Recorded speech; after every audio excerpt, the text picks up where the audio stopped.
ৰাষ্ট্ৰীয় দল নহয় একত্ৰিত হ'ব নেকি আঞ্চলিক দল অখিল গগৈ বিচাৰে আঞ্চলিকতাবাদৰ মিত্ৰতা বিৰোধী ঐক্যক প্ৰতাৰণা কৰিছিল কংগ্ৰেছে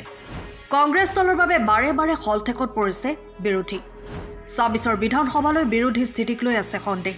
কংগ্ৰেছৰ বহু নেতাই বিজেপিৰ এজেণ্ট হিচাপে কাম কৰাৰ অভিযোগ যাৰ বাবে কংগ্ৰেছ দলে বিশ্বাসঘাতকতা কৰে বিৰোধী ৰাজনৈতিক দলসমূহক অখিল গগৈ নেতৃত্বত একগোট হ'ব নেকি আঞ্চলিক ৰাজনৈতিক দলসমূহ অখিল গগৈ বিচাৰিছিল অসম জাতীয় পৰিষদ আৰু ৰাইজৰ দলৰ একত্ৰীকৰণ কিন্তু অসম জাতীয় পৰিষদৰ তৰফৰ পৰা স্থিতি স্পষ্ট কৰিলে যে আদৰ্শৰ মাজত মিল নথকাৰ বাবে একত্ৰীকৰণ নহয় অসম জাতীয় পৰিষদ আৰু ৰাইজৰ দল লুৰিণজ্যোতি গগৈ ডাঙৰীয়াই ৰাইজৰ দল সম্পৰ্কে কোৱা কথাখিনি দেখিলোঁ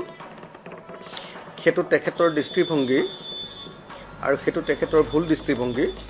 আমি ৰাইজৰ দলে আঞ্চলিক দলবিলাক একলগ হোৱাটো বিচাৰিছিলোঁ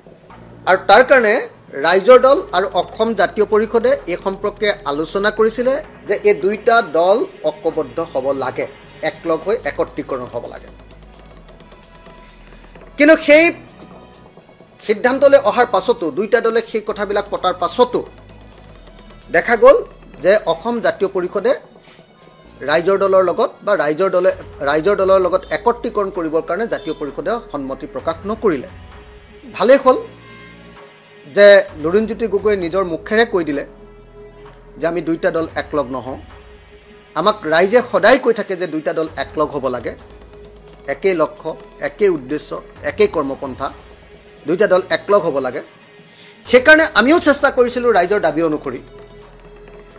আপোনালোকে দেখিছে যে ৰাইজৰ দলে চেষ্টা কৰিছিলোঁ আৰু অসম জাতীয় পৰিষদে ৰিজেক্ট কৰিছে অসম জাতীয় পৰিষদে একলগ নহওঁ বুলি নাকচ কৰিছে এইটোৱে ইতিহাস তাৰ বাহিৰে লুৰিণজ্যোতি গগৈ কি কৈছে সেইটো আমাৰ কাৰণে গুৰুত্বপূৰ্ণ নহয় আমি জানো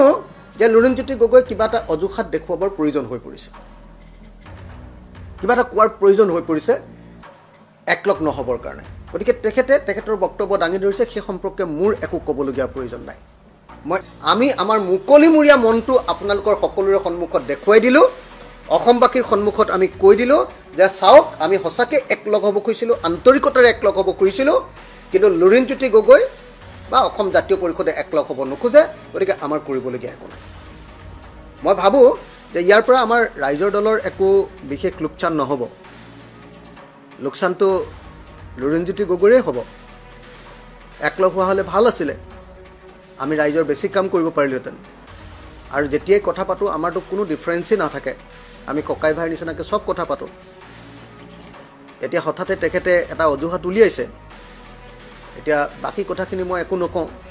একলগ হ'লে ভাল পালোহেঁতেন একলগ নহ'ল আমি একলগ হ'ব বিচাৰিছিলোঁ লুৰিণজ্যোতি গগৈ একলগ হ'ব খোজা নাই হিষ্ট্ৰীটো সেইটোৱে আচল সত্যটো সেইটোৱে আনহাতে পঞ্চায়ত নিৰ্বাচনৰ লগতে বিধানসভা নিৰ্বাচনলৈ সাজু হৈ পৰিছে ৰাইজৰ দল যাৰ বাবে ৰাজ্যৰ ভিন্ন প্ৰান্তত দলৰ ভেটি শক্তিশালী কৰিবলৈ সভা অনুষ্ঠিত ৰাখিছে অখিল গগৈ ৰাইজৰ দলত যোগদান কৰিছে কংগ্ৰেছ বিজেপি আপ আৰু অগপৰ তৃণমূল পৰ্যায়ৰ নেতায়ো